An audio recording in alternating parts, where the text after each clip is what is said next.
It's 8 o'clock in the morning and Mr. Ramo is getting ready to leave for his office.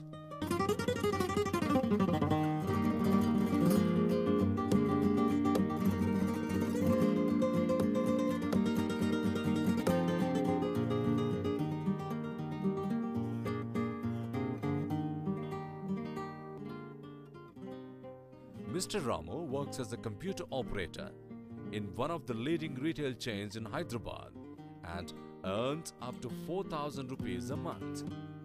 Till a year back, Ramo, with his limited education, could not have dreamt of working in this kind of job and earnings. His fate changed when he came in contact with Labs program. నా పేరు రామ అండి. నేను Reddy labs training పొందాను. 3 నెలల training పొందాను. నాకు computer నేర్పించారు. నాకు కంప్యూటర్ ఆపరేటింగ్ ఉద్యోగం దొరికింది. నా లైఫ్ బాగుంది. Not all youths are as lucky as Ramo. There are only 5,465 ITIs and ITCs that provide formal occasional training in India. Only 7.49 million out of 88 million youngsters in the age group of 15 to 29 years have received some formal vocational training. More than 85% of the youth in India in the age group of 15 to 29 years have not received any formal vocational training. India is, in next 10 years' time, it is estimated that about 16 crore children who are currently in the age group of 6 to 16 will become employable, and we need to find employment for them, and therefore their employability skills have to be improved. In 2020, the average Indian will be of only 29 years old, compared with 37 in China and the US, 45 in West Europe and 48 in Japan.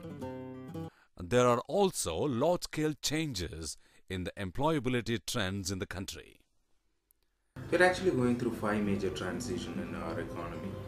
We're finding the rural youth migrating to the urban for the need for jobs. From the school, people are now getting ready for moving to work. From the subsistence self-employment, I mean people who are actually self-employed today, there is a migration or there is a movement which is happening for self-employment or a decent wage employment.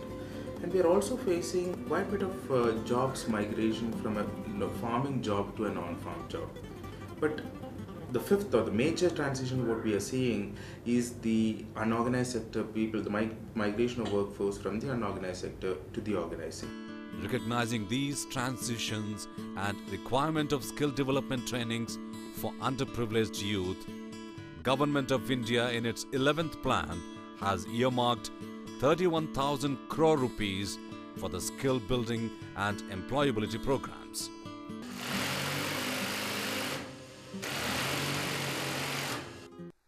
Several civil society organizations across the country are also conducting these courses and are adopting various approaches. In this work, what is important are certain generic processes. You have to begin from the market end, which means market scan, then motivate and identify the deserving youth, set up training centers based on the aspirations of the youth and the market scan, place the youth and give them sensitive post-placement support. This essentially means you have to work on the whole value chain of the youth, from identifying them whether in the villages or in the slums, right up to holding their hand 3 months, at least 3 months after their work. It's a very short-term course of 3 months. It's a very intense course of 8:30 to 6. We don't just look at only the vocation.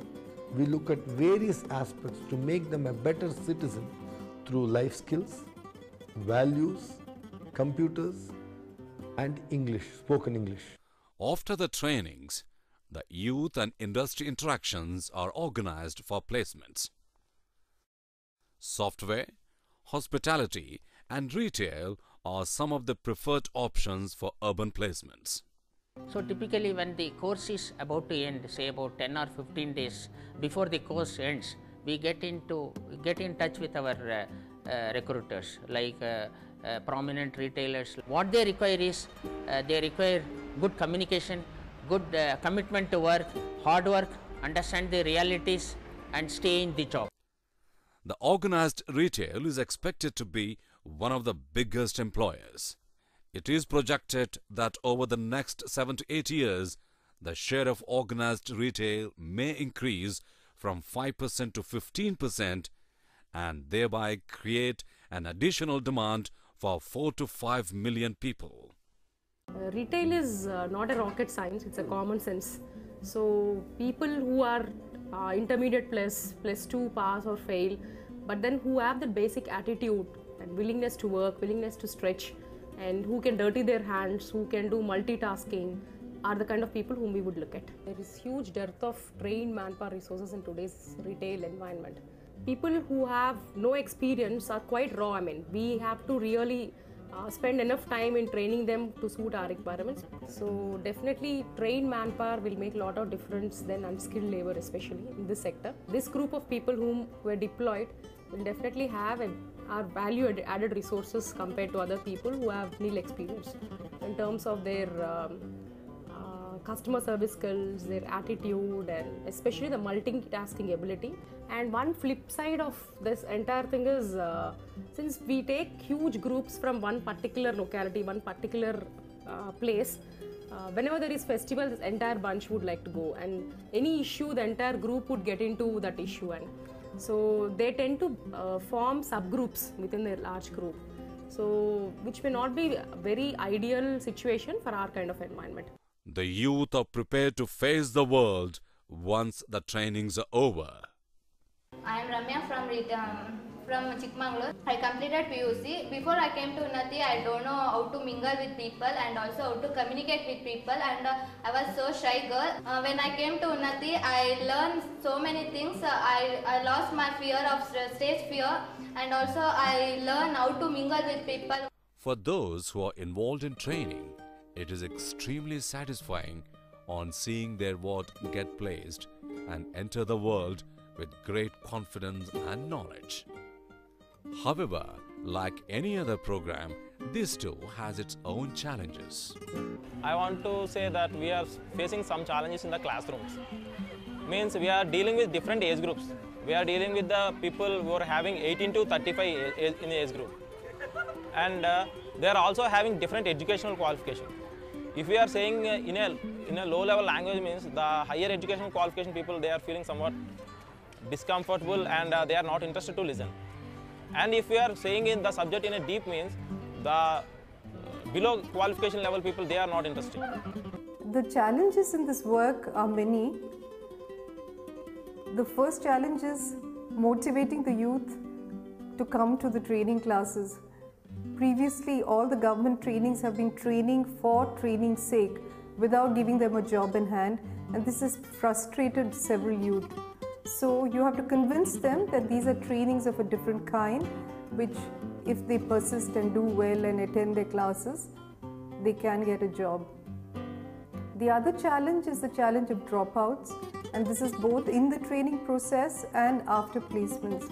These dropouts mainly occur because of the shift from the unorganized sector to being an agricultural laborer to getting a job in the organized sector. From the